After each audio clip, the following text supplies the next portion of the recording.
Morning. আজকে রান্না হবে এই পার্শে মাছ। পার্শে মাছগুলো একটু ছোটো সাইজের, তাই এইগুলো ভালো করে কেটে ধুয়ে নিয়েছি।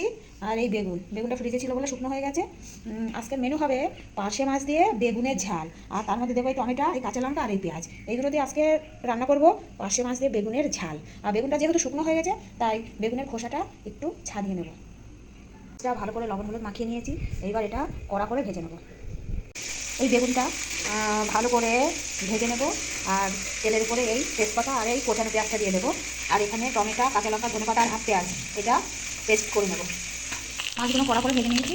এবার এর মধ্যে পেঁয়াজ, তেজপাতা আর এই বেগুনগুলো দিয়ে দেবো। দিয়ে লবণ হলুদ জিরে গুঁড়ো দিয়ে কষে নেব। এই সুন্দর করে কষে নিয়েছি। এটার মধ্যে জল দিয়ে দেবো। বেগুন সিদ্ধ হয়ে গেলে এই পেস্ট করা মশলাটা দিয়ে আর একটু ফুটিয়ে নিয়ে নামিয়ে নেব। এই বেগুন সিদ্ধ হয়ে গেছে, এবার এই মশলাটা ঢেলে দিচ্ছি। দিয়ে একটু গামাখা হলে নামিয়ে নেব। গামাখা হয়ে গেছে, এবার আমি নামিয়ে ফেলব।